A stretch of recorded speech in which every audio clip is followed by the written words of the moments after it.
Hey, so I want to start this video by asking you something really quick. What if I told you that right now, somewhere in your local nursery, there are plants sitting on shelves that could send you to the emergency room? And here's the crazy part. You probably walk past them all the time without knowing it. Some of them look absolutely beautiful. Some smell incredible. But most gardeners have no idea they're bringing literal danger into their homes. Today, we're talking about 7 plants that look innocent but could honestly ruin your entire gardening journey, your health, or worse. And more importantly, we're giving you the beautiful alternatives that do the exact same job without the risk. So if you've ever wondered why your neighbor's garden is thriving while yours seems to have a curse on it, stick around because it might just be the plants they chose. Let's get into it. Welcome back to Earthly Gardening, and if you're new here, hey, I'm so glad you stopped by. This channel is all about helping you build an amazing garden without emptying your wallet or putting yourself in danger. We talk about budget-friendly tips, sustainable practices, and most importantly, making sure your garden is actually safe for your family and your pets. If that sounds like something you're into, please smash that subscribe button right now. It literally takes 1 second, and it helps us grow this community of smart gardeners who care about doing things the right way. And hey, if you find this video helpful, drop a like on your way through. It tells YouTube that we're doing something right, and it really helps us keep creating content like this for you. Now let's talk about those dangerous plants. Here's what's cool about today's video. We're not just telling you what plants to avoid. We're giving you better options that will actually look better in your garden anyway. So by the time this video ends, you'll be able to walk into any nursery, feel confident about what you're picking, and know exactly what to grab instead if something seems sketchy. That's the whole point here. Segment 1, Oleander. Let's start with number 1, and this one is sneaky because it's so pretty. Oleander. If you've been to the southern United States, the Mediterranean, or honestly just about anywhere warm, you've probably seen these everywhere. They've got these gorgeous pink, red, or white flowers. They bloom like crazy. They're tough as nails, and they're dirt cheap at nurseries. Here's why everyone loves them. They handle heat that would kill most plants. They don't need much water. They thrive in poor soil. They're basically the poster child for low-maintenance landscaping. But here's what nobody talks about at the nursery. Every single part of this plant is toxic. And I mean every part. The leaves, the stems, the flowers, the seeds. They contain cardiac glycosides, which is a fancy way of saying they can mess with your heart rhythm. If a kid or a pet chews on this plant, we're talking nausea, vomiting, diarrhea, and in serious cases, actual cardiac problems. The scary part is that it takes shockingly little to cause serious harm. Now, if you've already got oleander in your garden, don't panic. Just be aware and keep it away from areas where kids or pets might mess with it. But if you're planning a new garden or refreshing what you've got, there are better options that give you everything oleander promises without the danger. Let me introduce you to lantana. This plant is honestly underrated in the gardening world, and I have no idea why. Lantana gives you those same vibrant clusters of flowers. You get orange, red, yellow, pink, basically whatever color mood you're in. It handles heat just as well as oleander. It's actually more drought tolerant once established. It attracts butterflies and hummingbirds, which oleander doesn't really do. And here's the kicker, it's completely non-toxic. Your kids could touch it all day, your pets could nibble on it, and you'd have zero problems. The flowers bloom from spring all the way through fall in most climates. It grows relatively fast, so you get that satisfaction of seeing results quickly. And the maintenance is literally identical to oleander. You're doing yourself a favor by switching. Segment 2, Foxglove. Number 2 is Foxglove. And this one breaks my heart because it's absolutely stunning. These tall spires with bell-shaped flowers in purples, pinks, whites, and yellows. If you're into cottage gardens or that romantic English garden vibe, Foxglove is like the poster child. Nurseries sell them everywhere because they're iconic and people want them badly. But Foxglove is basically digitalis in plant form. It's literally used to make a heart medication, and that's telling you something right there. Every part of the plant contains cardiac glycosides, same as oleander, and they're actually more concentrated in Foxglove. We're talking severe poisoning potential here. If someone ingests any part of this plant, you're looking at an emergency room visit. And because the flowers look almost like little treats or toys, It's a particular danger for young kids.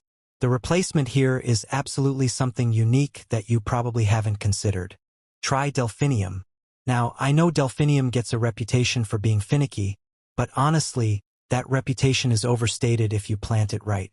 Delphiniums give you those same tall spires, those same romantic cottage garden vibes, but in blues and purples that honestly look even better in photos. They're non-toxic, which means you can relax when kids are playing around them. The flowers are show-stopping. We're talking blooms that will make your neighbors ask what you did differently. They do prefer slightly cooler climates compared to foxglove, but they're not as difficult as people think. The secret is good drainage and afternoon shade in hot climates. Plant them in spring, give them what they need, and they'll come back year after year. One bonus that delphinium has over foxglove is that they're actually less attractive to deer. So if you've got wildlife eating your plants, delphinium is your answer. Segment 3. Daffodil bulbs. Number 3 might shock you because these are sold everywhere and people plant them thinking they're safe. Daffodil bulbs. Specifically the bulbs themselves, though the whole plant can cause issues. Daffodils are spring bloomers that everyone loves. They're cheerful, they're affordable, they naturalize beautifully in lawns, and they're one of the first signs that winter is finally done. The problem is that if someone, usually a curious child or pet, thinks the bulb is something to eat, they're ingesting chemicals that will cause serious gastrointestinal distress. We're talking severe nausea, vomiting, abdominal pain, and diarrhea. There have been cases of people confusing daffodil bulbs with edible bulbs like garlic or onion, and it does not end well. Here's where it gets interesting though. You don't have to give up spring bulbs. You just need to be smart about which ones you choose. Go with crocus or hyacinth instead. Crocus comes in purples, yellows, whites, and blues. They bloom early, sometimes even before the snow is completely gone. They're equally charming and delicate looking, and most varieties are completely non-toxic. Plus, they actually naturalize even better than daffodils. You plant them once and they multiply over years. Hyacinths give you those incredibly fragrant flowers, which is honestly something daffodils can't compete with. The smell is intoxicating in the best way. They come in pink, purple, blue, and white. They're safe, they're stunning, and people will literally ask what that amazing smell is every spring. Plant them in fall, forget about them, and boom, spring magic. Okay, we're only 3 in, and you're probably realizing that you might have some of these plants already. If that's you, comment down below and let me know which one surprised you the most. And seriously, if this video is making you rethink your garden, that's exactly what we want.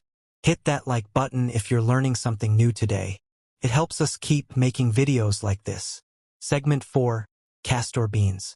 Number 4 is castor bean plants. These are sold as ornamentals and honestly, they look cool. Big dramatic foliage, often with deep burgundy or purple leaves. They grow tall and fast. They're tropical looking. People use them as statement plants in gardens or even in containers on patios. And then there's ricin. Castor bean seeds contain ricin, which is literally one of the most toxic naturally occurring substances on Earth. I'm not exaggerating here. A single seed contains enough ricin to be lethal. If a kid eats one seed thinking it's something else, that's a medical emergency. The plant is honestly not worth the risk, no matter how cool it looks. What you want instead is cannas. Cannas give you that same dramatic tropical vibe. They have large, beautiful leaves in greens, bronzes, and deep purples. They flower prolifically in reds, oranges, yellows, and even pink. They grow tall, they make a statement, and they're completely safe. The flowers attract hummingbirds. The foliage is literally the kind of thing that makes people stop and stare. You plant them in spring, divide them in fall if you want more, and they multiply year after year. In cooler climates, you dig them up in winter and store them inside. It's minimal effort for maximum impact. And the peace of mind knowing your garden is safe, that's priceless. Segment 5. Angel's Trumpet. Number 5 is Angel's Trumpet. These are absolutely stunning. Massive drooping trumpet-shaped flowers in white, pink, orange, or yellow. They bloom almost continuously in warm climates. They have this tropical exotic feel that makes people feel like their garden is something special. Nurseries market them as these beautiful exotic additions to your garden.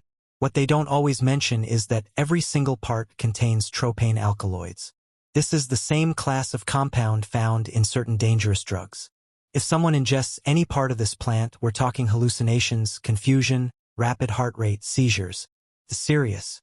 The attractive flowers are particularly dangerous because people have been known to use them recreationally, which ends badly fast. Replace it with Brugmansia's safer cousin, or honestly just go with a different tropical beauty. Hibiscus is your answer. Tropical hibiscus specifically. You get those dramatic large flowers in virtually every color you can imagine. Red, pink, orange, yellow, purple, even multicolors. They bloom prolifically. They look exotic and tropical. They can be grown in containers in cooler climates and brought inside for winter. The flowers are non-toxic. Actually, some varieties are edible and used in teas. The plant itself is low maintenance in warm climates. You get the exact same visual impact and botanical drama without any toxicity concerns. And hibiscus flowers are honestly more impressive than angel's trumpet flowers anyway. They're larger, more showy, and they come in combinations that are just unreal. Segment 6. Dieffenbachia. Number 6 is Dieffenbachia, and this one's in everyone's indoor garden. You've definitely seen these if you've ever been in a plant nursery. They're marketed as easy houseplants. Beautiful variegated leaves in greens, whites, creams, and sometimes yellows. They tolerate low light, which makes them perfect for offices and bedrooms. They grow relatively fast, so you feel like you're succeeding as a plant parent. The problem is that if someone touches the sap or ingests any part, it contains calcium oxalate crystals. These crystals cause severe mouth and throat irritation, swelling, difficulty swallowing, and burning sensations. For small children or pets who might chew on leaves, it's particularly dangerous. The safe alternative is pothose, also called devil's ivy. Now, pothose gets labeled as toxic too, but the toxicity level is way lower, and it's mainly irritating rather than dangerous. But honestly, if you want to play it super safe, go with parlor palm. These give you that same lush tropical indoor plant vibe. They're literally non-toxic. They tolerate low light situations. They grow steadily. They clean the air, which Dieffenbachia doesn't do. The leaves are elegant and green.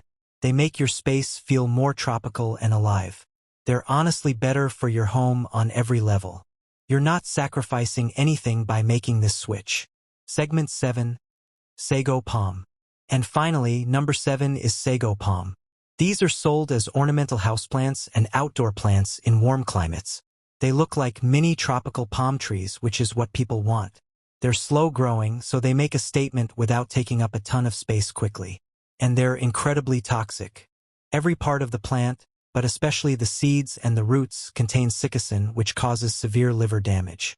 If a pet eats even a small amount, liver failure is possible. If a person ingests it, we're talking liver and kidney damage. This is one where even small exposures are concerning. It's not worth having in a home with kids or pets. Instead, get an Erica palm or a parlor palm. We already talked about parlor palm, so let's focus on Erica. Erica palms give you that same tropical graceful appearance. They have feathery fronds that are elegant and beautiful. They grow steadily and can eventually reach nice heights. They're completely non-toxic. They're actually excellent air purifiers.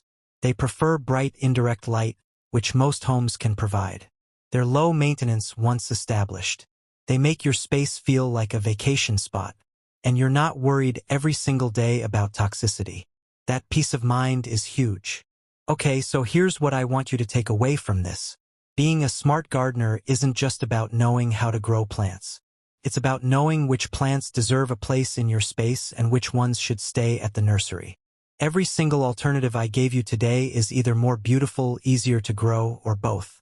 You're not sacrificing anything by making these switches. You're upgrading. If you already have any of these dangerous plants in your garden, again, don't panic. Just be aware. Keep them away from kids and pets, and consider replacing them over time. Most of these alternatives establish faster anyway, so you'll see results quicker.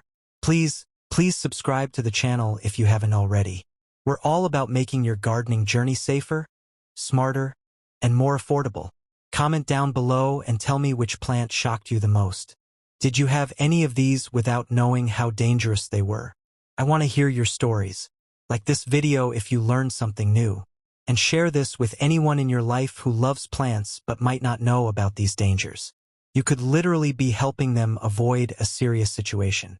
Thanks so much for watching, and I'll see you in the next video. Happy, safe gardening.